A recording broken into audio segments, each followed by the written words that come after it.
자, 오늘 저는 본문 말씀을 가지고 한번 좀 짧지만 임팩트 있는 제목입니다. 한번 따라합시다.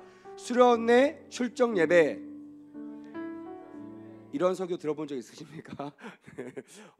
저는 사실 제가 사역하는 교회에서 수련회 때마다 이 본문을 가지고 이 말씀을 그대로 전하고 있어요. 제가 수련회를 참 오래 했습니다. 제가 교회에서 태어나서요, 지금까지 교회를 떠나지 않고 있었기 때문에 거의 40여 년을 매년 적어도 2번씩 수련회를 참석했었습니다. 그때마다 하나님 앞에 구했던 것이 이것이었어요. 하나님, 이 수련회가 무엇 때문입니까? 이 수련회가 정말 하나님의 뜻이 이루어지는 그런 수련회가 되기 원합니다 라고 항상 기도했거든요. 근데 어쩔 때는 은혜가 충만할 때가 있었고요, 또 어쩔 때는 생각해 보니까 저의 기대만큼, 제 기도만큼 수련회가 그렇게 은혜롭지 못했던 적도 있었던 것 같아요. 물론 하나님은 동일하시지만 제가 문제였겠죠. 근데 말씀을 통해 제가 어느 순간부터 이 말씀이 열려지더라고요. 그러면서 이 말씀을 전해서 나같이 어두워서 못 보는 사람들에게 영적인 문이 열리고 성령을 기대하는 마음으로 수련회에 출정하는 그런 예배가 있었으면 좋겠다라는 마음으로 한 15년 정도 이 말씀을 매년마다 전했던 것 같아요. 여러분들 올해 이 말씀을 통하여 정말 이제부터 시작하는, 다음 주부터 시작하는 모든 수련회가 하나님 앞에서 기쁘게 승리의 그 개가를 부르는 그런 수련회가 되기를 축복합니다. 아멘. 그런 마음으로 한번 다시 한번 우리 제목을 따라합시다. 수련회 출정 예배. 이 예배에 참가하실 분만 큰 소리로 아멘. 네, 지금은 도망갈 수도 없습니다. 무조건 참가하셔야 됩니다. 그리고요, 여러분들이 수련회를 위해서 준비된 중보자들이라고 저는 믿어요. 제가 보니까 다음 주 이 시간, 다음 주 우리 유초동부 여름성경학교가 다음 주 이 시간부터 시작합니다. 이 자리에서부터 시작하는데요, 일주일 전부터 이 예배를 통해서 정말 물론 우리가 기도하지만 정말 작정해서 기도하면서 하나님의 주시고자 했던 놀라운 축복이 우리 유초등부 아이들부터 시작하여 모든 가정에까지 이르기를 주님의 이름으로 축복합니다. 아멘. 오늘 본문은 다니엘서 10장 말씀이에요. 다니엘은 너무나 잘 아실 것입니다. 이 다니엘서 10장 말씀의 개간을 잠깐 설명하고 오늘 주시는 말씀을 통하여 아버지 앞에 나가도록 하겠습니다. 다니엘은 제가 학계 말씀을 전하면서도 여러분들께 말씀을 드렸습니다. 마지막 때에 하나님께서 포로 시절 때부터 에스겔이나 여러 선지자를 통해서 그런 절망 속에 있는 백성들에게 소망을 갖기를 원하셨어요. 그리고 회개하며 그 가운데서 소망을 바라보고 나에게로 회개하고 돌아와라 라고 선지자를 통해서 끊임없이 얘기했습니다. 하나님께서 이 페르시아 제국이 바벨론을 통치하게 하심으로 인해서 전세가 완전히 바뀌었죠. 정말 회복할 기미가 안 보였던, 자기의 힘으로는 절대로 구원받을 수 없다고 믿었던 이스라엘 백성들이 본국으로 돌아오는 고레스 왕을 통하여 돌아온 놀라운 축복을 얻게 됩니다. 거기에 학계 선지자도 있었고요, 또 오늘 다니엘 선지자도 있어서 이런 선지자들이 그 시절을 준비하며 하나님께 나아가는 그런 예언의 말씀들을 줄곧 전하곤 했습니다. 그 본문이 오늘 다니엘 10장에 나와 있는 말씀입니다. 에스라 3장 8절에 보면 이 시기를 어떻게 성경학자들이 말하고 있냐면 BC 536년 정도라고 많은 성경학자들이 이 시기를 그렇게 판단하고 있습니다. 스룹바벨의 귀환 후, 스룹바벨과 여호수아가 같이 함께 귀환한 다음에 약 2년 정도가 지난 후, 그때 여러분 아실 겁니다. 처음에는 막 예배를 드리면서 여기에서 막 회복하려고 노력했지만 각자 여러 가지 사정을 통하여 그 성전을 재건하는, 벽을 재건하는 사역에서 점점점 빠져나가는 그런 상황 가운데 있었던 그 장면이 오늘 다니엘 10장의 개관에 나와 있는 그런 역사와 맞물린다고 할 수 있을 것입니다. 다시 말하면 그때는 어느 때냐면 많은 사람들이, 물론 여러 사람들이 그 상태를 이탈하고 있었지만 이스라엘 백성들에게는요, 꿈에도 그리던 본국으로 돌아왔던 때예요. 정말 성전의 기초가 놓여지고 이스라엘이 회복하기 위하여 막 운동이 일어나고 있는 그때, 바로 그 해에 하나님께서 다니엘을 통하여 새로운 환상을 보여주십니다. 저는 지금도 하나님께서 저와 여러분들 통하여 환상을 열어주실 것을 기대합니다. 할렐루야. 이것이 이상한 것이 아니고요, 당연한 겁니다. 성경에 나와 있고요, 성경에 하나님께서 그때그때마다 당신의 백성들을 통하여 뭐 그냥 특별한 어떤 선지자, 예언자만이 아니라 지금 우리가 왕 같은 제사장이고 우리에게 말씀을 주신 선지자이기 때문에 우리를 통하여 하나님께서 보게 하시고 예언하게 하시고 환상을 열어주실 줄 믿습니다. 그래서 이런 말씀을 통하여 여러분들의 소망이 좀 있었으면 좋겠어요. 단순히 주의종의 말씀을 들을 뿐만이 아니라 이 말씀을 통하여 나에게 주시는 그 놀라운 비전이 내가 목도되는 놀라운 역사를 경험하게 해달라고, 기적의 주인공이 되게 해달라고 여러분 영적인 갈급함을 가지고 욕심을 가지고 나가시는 귀한 밤이 되기를 소원합니다. 그것은 이 페르시아 제국의 통치부터 시작해서 마지막 때까지의 세계의 역사, 그리고 이스라엘의 운명에 관련된 이야기였습니다. 물론 본국으로 돌아왔지만 그들의 삶은요 그렇게 넉넉하지가 않았습니다. 계속해서 주변에서 전쟁의 기미가 보였었고요, 또한 고레스 왕부터 시작했던 수많은 원조들이 끊어져 가는, 그리고 고립되고 자립해야 되는 그런 어려운 상황 속에 있었던 그들에게 있어서 하나님이 책임지시겠다는 약속이 어떻게 이루어질 것인지를 환상을 통하여 이 다니엘에게 말씀해 주셨다라는 거예요. 이 다니엘은요 이 소식을 가감없이 하나님과 사람들 앞에 전달하기 시작했습니다. 저는 주의 종입니다. 다시 말하면 하나님이 특별한 목적을 위해서 세우신 하나님의 사람이라고 저는 믿습니다. 이게 저의 정체성이고요, 누가 뭐라고 해도 이 정체성을 가지고 이 단에 섰습니다. 그래서 말씀을 전할 때는요 최대한 가감없이 전하려고 합니다. 하나님이 저에게 주셨던 말씀이, 이 말씀을 전하면 어떤 사람은 불편할 수 있고 또 어떤 분위기가 또 될 수 있고 여러 가지가 고민이 안 되는 것이 아니에요. 저도 목회를 오래 했습니다. 그래서 다 알아요. 이런 얘기하면 어떤 그룹과 어떤 분위기가 있을 것이라는 건 알지만 최대한 사람을 위해서가 아니라 하나님을 위해서 이 말씀을 전하려고 정말 노력하고 있습니다. 하지만 이건 쉽지 않습니다. 하지만 여기에 나와 있는 이 다니엘 선지자는요 가감없이 하나님의 말씀을 전했던 것을 저희는 말씀을 통하여 확증할 수 있습니다. 그 당시에 어려웠던 상황을 알지만 그 가운데서 그냥 단순히 위로하고 격려하는 수준이 아니라 하나님께서 당신들을 회복시켜서 당신들을 통하여 하나님의 소망, 하나님의 승리의 함성을 들리게 하실 것이다, 하나님의 나라를 세우실 것이다, 하나님의 나라를 재건하실 것이다 라는 확실한 소망의 메시지를 선포하고 있다라는 것입니다. 그래서 여러분 이 다니엘서 10장 말씀을 통하여 지금 이 시대에도 말씀하고 계시는 하나님의 소망의 메시지가 들려지기를 주님의 이름으로 축복합니다. 아멘. 내 삶 자체에 잘 먹고 잘 살고 내가 좋아지고 내가 편안해지는 거기에만 맞춰있는 설교와 기도회가 아니라 나 혼자만을 위한 그런 기도회와 말씀이 아니라 하나님의 나라가 우리를 통하여 세워지는 것을 기대하는 마음으로 말씀을 들으시기를 주님의 이름으로 축복합니다. 아멘. 저도 그 비결을 가감없이 말씀의 근거와 여러분들에게 선포할 것입니다. 은혜가 되신다면 여러분들 말씀마다 아멘으로 화답하시면 좋겠습니다. 아멘. 이 다니엘서 10장 말씀을 제가 수련회와 연결시키는 이유는요 이것 때문에 그렇습니다. 한번 주제로 한번 따라해 봅시다. 영적 전쟁. 다시 한번 영적 전쟁. 물론 지금 이 시대는 영적 전쟁이 끊임없이 일어나고 있어요. 수련회뿐만이 아니고요, 여러분들 오늘도 치열한 영적 전쟁 속에서 이 자리에 오셨을 것입니다. 또한 이 자리에 못 오신 분들은요 치열한 영적 전쟁 속에서 어떤 이유인지 모르겠지만 그들이 여기까지 나올 수 없는 상황이 있었을 거라고 저도 믿습니다. 눈에 보이지는 않지만 영적 세계에서 지금도 선과 악의 싸움, 다시 말하면 하나님의 뜻과 사단의 미혹 사이에 일어나는 수많은 전쟁과 치열한 싸움이 지금도 계속되고 있다라는 것입니다.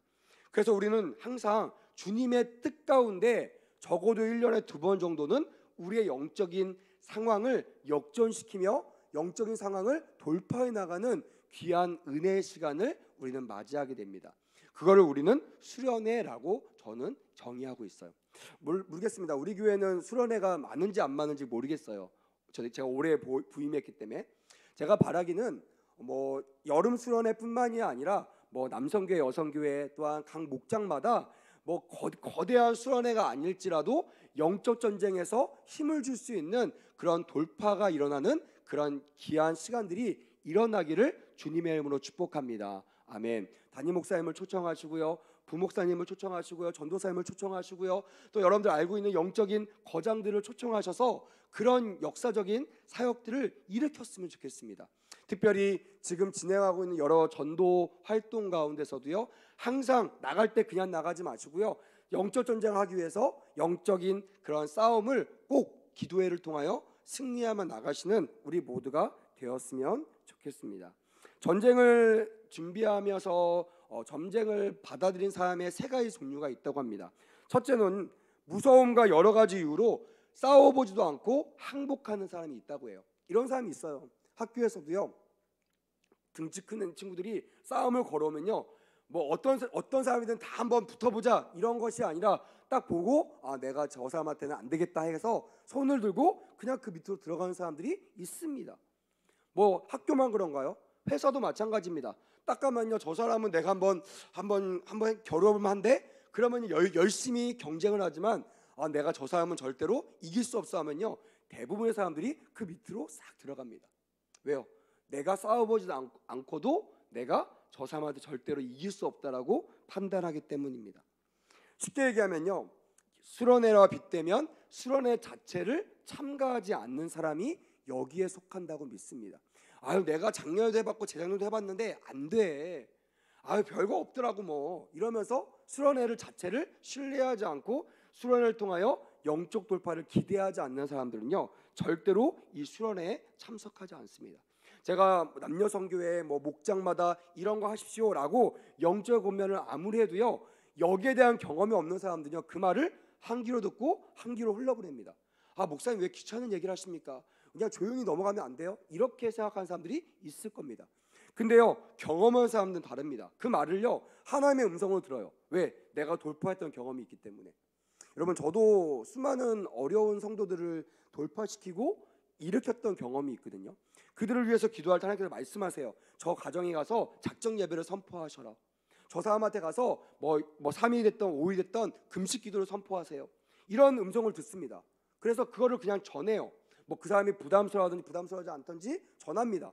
근데요, 두 가지 부류가 나옵니다. 하나는 그 말을 그냥 넘기는 사람이 있어요. 네, 알겠습니다. 앞에서 얘기하고요, 전혀 반응하지 않는 사람들.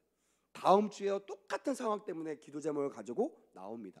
근데요, 너무나 놀랍게요, 저 사람은 좀 안 될 것 같은데라는 불신을 가지고도 하나님께서 말씀하셨으니까 이것을 대언하는 마음으로 그냥 과감하게 저질러 버려요. 그냥 대언해 버립니다. 집사님 기도 좀 하세요. 집사님 새벽 예배 작전 좀 하세요. 금요철아 1년만 나오세요. 말도 안 되는 어려운 일이죠. 하지만 이것을 권하고 이 말씀을 믿음으로 반응하는 사람들은요, 저는 정말 많이 경험했거든요.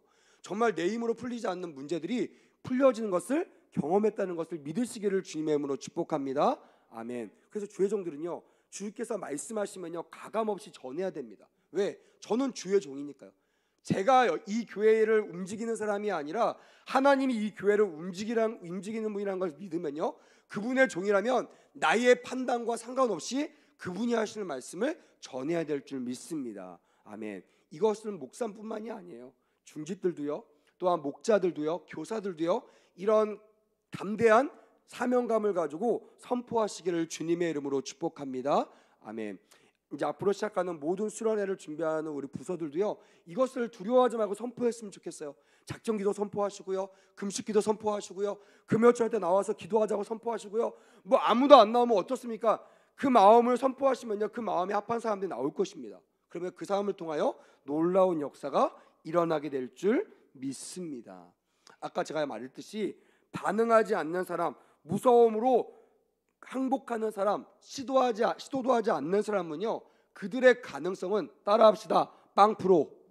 다시 한번, 빵프로. 먹는 빵이 아니에요. 0%. 그에게는요, 아무런 가능성이 없어요. 왜? 기도하지 않기 때문에. 성경에 분명히 말하고 있습니다. 따라합시다. 기도회에는 이런 유가 나갈 수 없다. 다시 말하면 기도하지 않으면 내가 도와주지 않겠다는 하나님의 선언이에요. 근데 많은 사람들이요 그 말을 가볍게 여깁니다. 설마 하나님 나 사랑하시는데 나 내버려둘까? 하나님 내버려두십니다. 잘 모르시면요 민수기 말씀을 읽어보세요. 민수기에는 철저히 하나님을 신뢰하지 않는 백성들을 내버려두시는 장면들이 너무나 많이 기록되어 있어요. 너무나 현실적으로 기록되어 있어요. 하나님은 그냥 건져주지 않으십니다. 하나님은 동냥하게 하지 않으세요. 모든 일에 계획이 있으시고요 그 일을 이루실 때 의미를 가지고 이루십니다. 그래서요 아무것도 도전하지 않는 자, 아무것도 순종하지 않는 자, 아무것도 헌신하지 않는 자, 십자가의 전달자가 되지 않는 자는요 아무 일도 일어나지 않는 것을 기억하시기를 주님의 이름으로 축복합니다. 아멘. 로또를 기대하듯이 하나님의 음성을 기대하지 않기를 주님의 이름으로 축복합니다. 하나님은요 실수가 없으신다고 했어요. 사람이 아니라고 했습니다. 그 말은 뭐냐면 인간적으로는 어떤 마음으로 하나님께서 행하지 않는다는 거예요. 하나님이 하시는요 다 선하신 일이고요 그 선하신 일은 구원을 위하여 그 사람의 영적 성장을 위하여 하나님께서 일하신 것을 믿는 사람들은요 하나님 말씀에 순종하는 두 번째, 세 번째 사람과 같은 시도를 한다는 것입니다. 두 번째 사람은요 이런 사람입니다. 끝까지 싸우다가 패배하는 사람. 가장 안타까운 사람이에요. 저 사람이 막 어려울 때는요 막 말씀 붙잡고 나갑니다. 문제가 있을 때는요 막 기도에 나와요. 새벽 예배 나오고 금요일에 나옵니다. 근데 문제가 조금 해결되잖아요. 안 나와요. 조금 이제 살만하잖아요. 기도하지 않아요. 이 정도면 됐습니다. 주님 제가 일독했으니까 이제 말씀 안 읽을게요. 보십시오. 하나님께서 어떻게 다루시는지. 하나님께서요 사사기를 통해서 보여주셨어요. 한 번에 끝나지 않습니다. 그의 삶 여정 가운데 똑같습니다. 하나님께서 복을 주시면요 백성들이 타락하죠. 교만해서. 그 말은 뭐냐면 말씀 읽지 않고 기도하지 않는다는 거예요. 그러니까 내 소견에 옳은 대로 행합니다. 그러니까 하나님께서 그를 멸하십니다. 그를 벌하십니다. 적군들 통하여 그들이 위험에 따릅니다. 그들이 하나님을 찾습니다. 하나님 잘못했습니다. 하나님은요 그들을 불쌍히 여셔서 또 사자를 보내셔 그들을 말씀으로 회복케 하십니다. 그럼 그들이 어떻게 해요? 회복되면 또 자기의 옳은 소견대로 또 행합니다. 하나님은 그들을 또 버리십니다. 그들은 또 어려움에 당합니다. 하나님을 또 찾습니다. 하나님은 사자를 통해 또 용서하십니다. 그럼 그들이 또 하나님을 버립니다. 이것이요 한 사이클이 아닙니다. 그들의 세대, 천년이라는 세대 가운데 계속해서 일어나고요 그 세대가 지금도 끊임없이 이루어지고 있는 것을 우리는 경험하고 있습니다. 이제 우리는 깨달아야 돼요. 우리는 반드시 그냥 시간만 지나면 해결되는 것이 아니라 반드시 하나님의 말씀을 순종해야지만 나의 삶이 평탄케 된다는 것을 깨닫게 되기를 주님의 이름으로 축복합니다. 아멘. 주님을 시험하지 마십시오. 주님을 시험하는 두 번째 사람같이 되지 않고, 물론 이 사람은 노력했습니다. 후회 없다고 말할 수 있어요. 근데 결과가요 좋지 않습니다. 그 말은 뭐냐면 하나님의 뜻 가운데 완주하지 못했다라는 것이에요. 사도 바울이 신학 시대 교회들에게 명령할 때 구원을 이루어가라고 말씀했어요. 저는 이 말씀에 여러분들 좀 집중하기 원합니다. 하나님이 하나님의 은혜로 구원을 주신 것을 믿으시기를 주님의 이름으로 축복합니다. 아멘. 근데 그 구원이요 한 번 받은 구원이 영원한 구원이 아니라는 거예요. 너무나 무서운 말이죠. 한 번 받은 구원 영원한 구원이면 좋겠는데 하나님께서는요 수많은 성경을 통하여 파손된다고도 말씀하셨고 수많은 그 말씀을 통하여 구원을 이루어가라고도 말씀하셨어요. 그 말은 뭐냐면 내가 구원을 이루어가는 게 쉽지 않다라는 거예요. 다시 말하면 그것이 그냥 잠깐 죄를 지면 내가 구원이 없어지고 이런 뜻이 아니라 내가 구원을 이루어가는 과정 가운데 성령의 도우심이 필요하다는 거예요. 주님 오시는 그날 우리에게 믿음을 보신다고 했는데 주님 오시는 그날까지 내 믿음을 지키는 자가 마지막 하나님을 만나게 되는 그런 은혜의 성도가 된다라는 것이에요. 그래서 여러분 구원을 끝까지 이루어내시기를 주님의 이름으로 축복합니다. 아멘. 구원을 잃어버리지 마시고 구원을 파손시키지 마시고 구원을 상실하지 마시고 성령 안에서 인내하며 끊임없이 마라톤 하듯이 경주에 경주를 하시며 승리하는 우리 모두가 되기를 주님의 이름으로 축복합니다. 아멘. 그 사람의 세 번째 사람입니다. 끝까지 싸워 승리하는 사람. 하나님은요 우리에게 이런 삶이 되기 원하십니다. 이 말을 위너, 반드시 마지막에 승리의 개가를 부르는 사람. 그 사람은 마지막까지 하나님을 신뢰한 사람입니다. 마지막까지 하나님을 떠나지 않는 사람입니다. 마지막까지 내가 아니라 나는 죽고 예수로 사는 삶을 살아내는 사람. 야고보서 말씀처럼 행함이 따르는 산 믿음으로 아버지 앞에 나아가는 사람이 바로 끝까지 싸워 승리하는 사람이 된다라는 것입니다. 모든 영광과 감격과 기쁨과 행복을 얻는 자가 될 뿐만이 아니라 하나님을 기쁘시게 하는 자가 되시기를 주님의 이름으로 축복합니다. 아멘. 그래서 이번 수련회를 준비하는 우리 모두가, 또한 중보하는 우리 모두가 그냥 몇 시간만 생각날 때만 기도하며 나가는 것이 아니라 정말 수련회에 가서 우리 학생들이, 우리 청년들이 놀랍게 성령 안에서 거듭날 수 있도록, 성령 충만할 수 있도록, 말씀 충만할 수 있도록, 그래서 정말 하나님이 기뻐하시는 다음 세대로 세워지는 그날까지 포기하지 않고 기도하시는 우리 모두가 되셨으면 좋겠습니다. 여러분, 승리자에게는 여러 가지 조건이 있습니다. 제가 학교에서 말씀을 전할 때도 두 가지 말씀을 전했습니다. 하나는 하나님의 말씀이 있어야 된다고 했어. 약속의 말씀. 이 약속의 말씀을 부여잡고 나가야 됩니다. 내가 스스로 그냥 내가 생각하는 말씀이 아니라, 내 혼자 생각이 아니라 하나님의 약속의 말씀을 부여잡고 가야 된다는 거예요. 두 번째는 내 힘으로 안 되기 때문에 누구의 힘으로 의지해야 됩니까? 보혜사 성령님의 힘을 의지해야 된다는 거예요. 보혜사 성령님의 역사하심을 따라 우리가 이 승리를 얻을 수 있다라는 것입니다. 그래서 교회에서는 반드시 말씀이 있어야 되고요, 이 말씀이 믿어지고 이 말씀이 이루어질 수 있는 원동력, 성령님의 도우심이 반드시 필요하다는 것입니다. 이뿐만 아닙니다. 성경은요 지혜, 체력, 인내, 의지, 열정, 신념이라는 이 6가지도 필요하다고 말씀하고 있습니다. 이런 것들이 겸비된 사람만이 마지막 최후 승리자가 될 수 있다라는 것이에요. 오늘 본문을 좀 살펴보면요, 본문 10절 말씀에 이렇게 기록되어 있습니다. 자막을 좀 띄워주세요.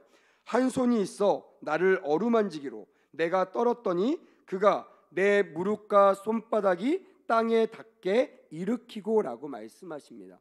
하나님은요 자기 백성에게 힘과 능력을 주시기 위해서 그를 포기시키십니다. 저는 이 시간이 너무나 귀한 시간이라고 생각합니다. 근데요 많은 성도들은요 이 시간을 가장 힘들어합니다. 예수님도 그러셨어요. 하나님과 함께 항상 동행하셨던 그분이 십자가 앞에서 떠셨던 이유, 그 십자가를 좀 돌려달라고, 나 이 십자가를 좀 내 사역에서 좀 비껴나가게 달라고 기도했던 이유가 여기 있었어요. 다른 것이 아닙니다. 뭐 십자가 짊어지고 가는 거, 고통받는 거, 그거 너무나 힘들어서가 아니라 그것이요 하나님과 나의 사이가 단절되는, 영적으로 끊어지는 시간이기 때문입니다. 하나님도요 하나님의 백성들에게 힘을 주시기 전에 힘을 빼시는 그런 사역들을 반드시 하는 것을 제가 목도할 수 있었습니다. 제 삶도 마찬가지였어요. 내가 내 힘대로 막 살아가잖아요. 하나님 두고 보십니다. 절대 일하지 않으세요. 내가 주인 되어 내 멋대로 막 내 힘대로만 나갈 때는 하나님 뒷짐지고 계세요. 그리고요 내 힘으로 가다가 자빠질 때, 내 힘으로 가다가 도저히 할 수 없을 때 인간은 어떡하죠? 사사기를 통해서 우리는 배우잖아요. 하나님을 보잖아요. 하나님 도와주세요. 그때 하나님께서 이제 알겠느냐? 너의 힘으로 할 수 없어. 내가 너와 함께 해야지 네가 이겨낼 수 있어 라고 하나님께서 개입하신다는 거예요. 오늘 본문도요 하나님께서 자기 백성들에게 힘과 능력을 주시기 전에 자신의 연약함을 깨닫게 하셨다라는 거예요. 10절에 보니까 이렇게 기록되어 있습니다. 내가 떨었더니, 그리고 주님께서 뭐라고 되어 있어요? 일으키고 라고 성경은 두 단어를 우리에게 보여주고 계십니다. 그리고 11절에 보니까 이렇게 기록되어 있습니다. 내가 떨며 일어서니 라고 기록하고 있습니다. 우리는 연약함을 깨닫는 순간 하나님께서 우리를 일으키십니다. 할렐루야. 그래서 우리는 떨지만 하나님의 능력을 의지하여 일어날 수 있는 것이에요. 할렐루야. 어려우신 분이 계십니까? 힘이 빠지신 분이 계십니까? 하나님을 의지하시기를 주님의 이름으로 축복합니다. 내가 떨며 일어나는 놀라운 역사를 경험하게 될 줄 믿습니다. 근데요, 이렇게 되면 해피엔딩인데 대부분의 성도들이, 대부분의 인간들이 이게 안 돼요. 왜? 연약함을 인정하지 않아요. 만약에 어떤 사람이 회사를 갔는데, 야, 너는 이런 것도 할 줄 알구나, 너 이런 것도 할 줄 아네, 너 이런 가능성이 있어, 이렇게 칭찬하면요, 아마 고래도 춤추듯이 그 사람은 날개를 필 겁니다. 근데 회사 가면 왜 힘들죠? 내 능력과 다르게 저를 평가하잖아요. 막, 너 이거 하지 마, 너 물어보라고 했잖아, 너 힘으로 혼자 할 생각하지 마, 나한테 물어봐, 넌 할 수 없어, 이러면서 막 조직에서 막 누르잖아요. 내 힘을 막 과소평가하잖아요. 그러니까요, 힘이 있는 사람도 그 힘을 발휘할 수가 없는 것입니다. 사람들은요, 인정받고 싶어 하는데 인정하지 않는 사람 앞에서 토라지거나 실망을 합니다. 그리고 뭘 하냐면요, 꼭 변명을 합니다. 성경 16절에 보니까요, 이렇게 기록되어 있습니다. 인자와 같이 같은 이가 있어 내 입술을 만진지라. 주님께서 개입하시는데요, 뭐라고 말씀하시냐면, 주님, 제가 연약합니다 라고 얘기하면 좋은데요, 내가 내 입을 열어 내 앞에 서 있는 자에게 말하여 이르되, 뭐라고요? 내 주여, 이 환상으로 말미암아 근심이 내게 더함으로 내가 힘이 없어졌나이다. 이렇게 변명한다는 거예요. 나는 능히 할 수 있는데 당신이 나에게 이상한 거 보여주셔서, 당신이 나를 이렇게 어려운 곳으로 나를 보내셔서 나를 우겨쌈을 하셔서 내가 이렇게 힘듭니다. 좋은 남편 주셔야지 왜 불신 남편 주셨습니까? 좋은 직장 가게 하셔야지 왜 저렇게 나쁜 상사가 있는 회사에 나를 보내셨습니까? 나를 건강해 하셔야지 왜 나의 육체에 어려움을 주셨습니까? 우리는 항상 이렇게 하나님 탓을 합니다. 변명합니다. 하지만 믿음의 사람은요, 자기의 변명을 그치고 하나님께 겸손하게 돌아오게 됩니다. 제가 17절을 의역하면 이렇게 의역할 수 있을 것 같아요. 내게는 하나님의 이러한 영광의 현현과 하나님의 이러한 뜻을 받을 만한 아무런 힘이 없습니다. 호흡조차 남아있지 않습니다. 이렇게 고백을 하는 우리 모두가 되기를 주님의 이름으로 축복합니다. 쉬운 말로 얘기하면, 난 아무것도 할 수 없습니다, 주님이 필요합니다라고 주님께 나의 연약함을 드러내고 의탁하는 그런 마음이, 그런 사회가 우리에게 필요하다는 것입니다. 그렇게 연약함을 고백할 때요, 하나님은 이 다니엘서 10장 말씀, 오늘 본문 말씀을 통하여 다니엘을 도와주십니다. 다니엘에게 천사를 보내셔서 위로하는 장면들을 우리에게 보여주세요. 여러분, 이 말씀을 통해서 하나의 확신을 가졌으면 좋겠습니다. 한번 따라해 볼까요? 하나님은 우리를 도우십니다. 다시 한번, 하나님은 에베네셀의 하나님이십니다. 하나님은요, 우리를 그냥 내버려두지 아니하시고 우리를 도와주신다는 거예요. 저는 예배에 오는 여러분들을 볼 때마다 이 고백이 나요. 하나님이 우리 집사님을 사랑하셔서 이 자리에 우리 집사님을 보내주셨구나 라고 저는 고백됩니다. 우리 집사님 너무나 부지런하시네, 이런 생각하지 않고요, 하나님께서 우리 집사님을 오늘 도와주시기 원하시는구나, 하나님께서 우리 청년을 도와주기 원하시는구나, 저는 이렇게 반응합니다.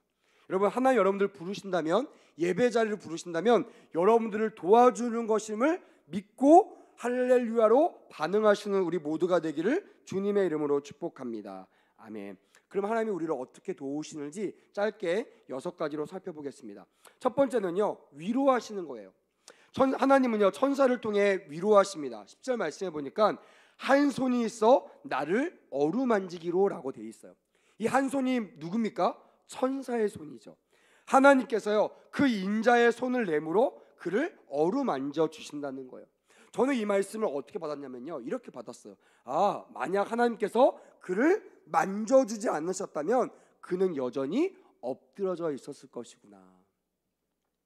쓰러져 있는, 자포자기하고 있는 그에게 하나님께서 만지셨기 때문에 그가 일어날 수 있었다라는 것을 기억하셨으면 좋겠습니다. 16절에 보니까요, 인자와 같은 이가 있어 내 입술을 만진지라 라고 되어 있어요. 하나님께서 입술을 만져주셨다는 뜻이죠. 저는 이 말씀을 어떻게 반응했냐면요, 만약 하나님께서 만져주지 않으셨다면 그는 여전히 벙어리로 있었을 것이다 라고 믿음으로 반응하게 되었어요. 여러분, 우리가요 항상 잘 될 때만 생각합니다. 내가 어떤 사람인데, 내가 돈도 많이 벌고, 나는 공부도 잘하고, 나는 똑똑하고, 나는 체력도 좋아. 항상 이게 나의 자랑이죠. 그래서요, 뭐 어떤 일 앞에서 하나님보다 내가 먼저 앞서잖아요. 하나님 잠깐만 계세요. 이거는 제가 제일 잘하는 부분입니다. 제가 해볼게요. 그때마다 어떻게 되죠? 항상 넘어지지 않나요? 저만 그럽니까? 왜 그런 눈을 쳐다보세요? 저만 그럽니까? 저는 그러더라고요. 항상 제가 이것쯤은 제가 잘할 수 있어요. 나가면요 꼭 자빠져요. 그것 때문에 하나님께 말씀하세요. 이래도 네가 앞장설래? 이래도 네가 나갈래? 제가요 그때부터 하는 고백이 있습니다. 하나님 먼저 가세요. 제발 좀 먼저 가세요. 저는 따라갈게요. 여러분, 그게 가장 속편한 삶인 것을 고백하시기를 주님의 이름으로 축복합니다. 아멘. 하나님보다 먼저 가지 마세요. 앞서지 마세요. 주님이 가시는 길을 따라가는 우리 모두가 되기를 주님의 이름으로 축복합니다. 아멘. 하나님은 그런 분이십니다. 우리를 만져주심으로 우리를 강건케 하시는 분이시라는 거예요. 18절에 이것을 이렇게 표현하고 있습니다. 나를 만지며 나를 강건하게 하사라고 주님께서 그렇게 표현하고 계세요. 두 번째는요, 존재 인식입니다. 우리 속담에 적을 알고 나를 알아야 백전백승이라는 말이 있죠. 이 말 중에 저는 나를 알아야라는 말을 좀 기억했으면 좋겠습니다. 우리가 승리자가 되려면요, 우리가 누구인지를 알아야 됩니다. 이 말씀을 많이 전했어요. Who am I in Jesus? 내가 주님 안에서 어떤 존재를 깨닫는 것은요 너무나 중요합니다. 왜냐면요, 오늘도 나오는데요, 주님이 당신의 사람들을 쓰실 때 반드시 그의 정체성을 먼저 말씀해 주세요. 11절 19절에 보니까 이렇게 기록되어 있습니다. 큰 은총을 크게 받은 사람 다니엘아, 큰 은총을 크게 받은 사람이여라고 다니엘이 누군지를 하나님께서 정의해 주십니다. 다니엘을 큰 은총 받은 사람이라고 칭하시고 하나님이 사랑하는 사람이라고 그를 인식시켜 주시는 것을 우리는 볼 수 있습니다. 세 번째는요, 두려움을 제거해 주시고 소망을 주신다는 거예요. 제가 어렸을 때 경험할 때요, 내가 언제 가장 안전했지 경험해 보니까 아빠와 함께 있을 때예요. 전 연약하거든요. 저는 부족한데 제가 언제 가장 이 정도면 괜찮지라고 생각하냐면요, 항상 위험할 때요, 우리 자녀들이 제품 뒤로 확 숨어요. 강아지가 딱 오면요, 큰 강아지가 오면 막 떨어져 다녔던 그 친구들이 갑자기 제 뒤로 숨습니다. 사실 저도 강아지 무섭거든요. 되게 무서워합니다. 근데요, 애들 앞에서요 무서운 척을 할 수 없어요. 속은 벌벌 떴는데요, 속으로요 막 겉으로는 엄청 담대한 척합니다. 강아지야 멀리 가. 왜 소리 지를까요? 무서우니까. 근데 애들은 몰라요. 우리 아빠가 담대하구나. 명령하니까 막 강아지가 막 가자. 원래 강아지가 가는 게 아니라 주인이 그 말에 놀라가지고 강아지를 막 끌고 가잖아요. 막 애들이 그러더라고요. 아빠가 이겼어. 근데 아빠가 이런 사람이야. 앞으로는 강아지 있으면 아빠한테 와. 이럴 때마다요 제가 되게 대단한 사람같이 느껴지더라고요. 여러분, 우리가 혼자 있을 때는요 어느 순간이어도요 우리는 참 연약합니다. 하지만 우리 뒤에 든든한 하나님의 백이 있다는 것을 믿는 그 순간 나도 모르게 힘이 들어가고 두려움에서 해방되는 것을 믿으시기를 주님의 이름으로 축복합니다. 아멘. 12절 19절에도요 다니엘아 두려워하지 말라 평안하라 강건하라라고 이렇게 하나님께서 다니엘을 강건하게 말씀하고 있다라는 것입니다. 네 번째는요, 금식과 기도의 위력입니다. 전쟁에 나가서 싸우기 위해서 후방에서 지원하는 무대가 필요합니다. 정말 필요하죠. 물자도 줘야 되고요, 또 여러 가지 보완도 해야 됩니다. 하지만 앞서 싸우는 사람이 반드시 가져가야 될 게 뭐죠? 싸울 무기입니다. 무기가 없으면 절대로 이길 수가 없어요. 성경에 자주 등장하는 이 무기가 뭐냐면, 따라합시다. 기도이다. 더 크게 기도이다. 그래서 믿는 사람들은요 반드시 기도의 무기를 장착하셔야 돼요. 특별히 오늘 다니엘서 10장에 나와 있는 기도는요 금식 기도입니다. 제가 금식 기도가 만사형통이라고 말하지 않습니다. 금식 기도만 다 됩니다라고 말하지 않아요. 하지만 그만큼 금식 기도는요 제 경험상 위대한 능력이 있어요. 왜냐하면 곡기를 끊고 간절한 마음으로 하나님을 의지하는 표현이기 때문에 그렇습니다. 혹시 여러분들이 풀리지 않는 문제 가운데 괴로워 계십니까? 하루도 괜찮습니다. 1시간도 괜찮습니다. 한 끼도 괜찮습니다. 주를 위해서 금식하며 나가는 그런 은혜가 있었으면 좋겠습니다. 또한 하나님께서는요 천사를 보내서 우리를 도우신대요. 천사의 목적이 뭐냐면 14절에 보니까 내가 깨닫게 하려 왔노라라고 말씀하고 있어요. 천사의 목적이 뭐냐면 하나님의 뜻을 전하는 것입니다.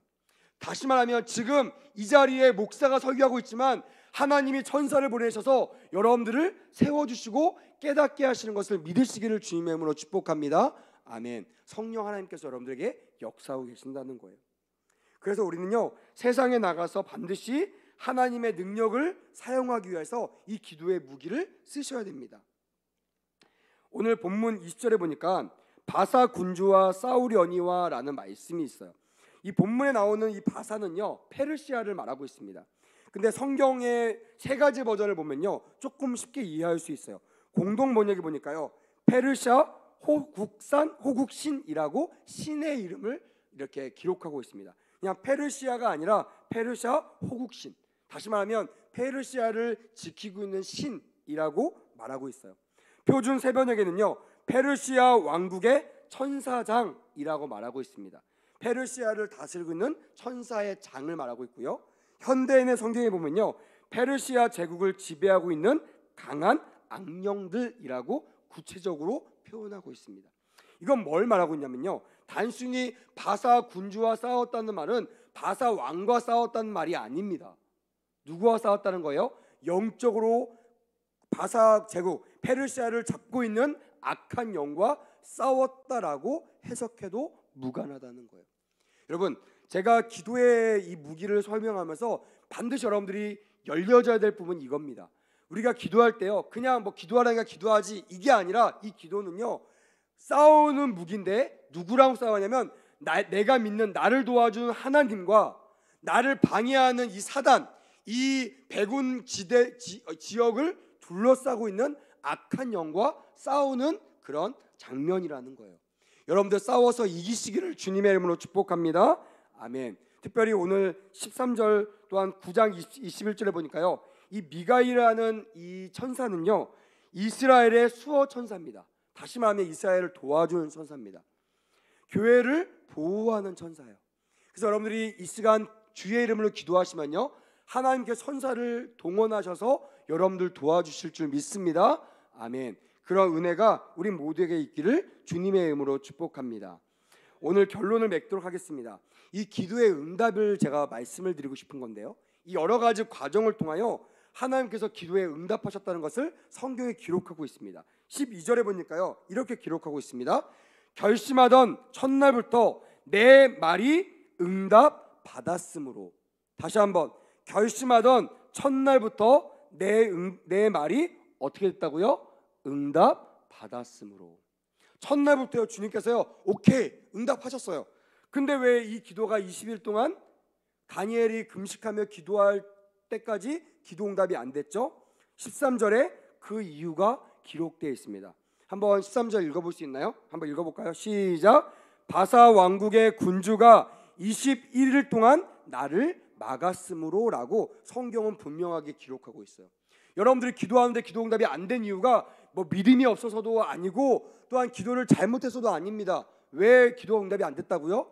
기도를 방해하는 세력들에게 여러분들의 기도가 다 막혀 있었기 때문에 그래요.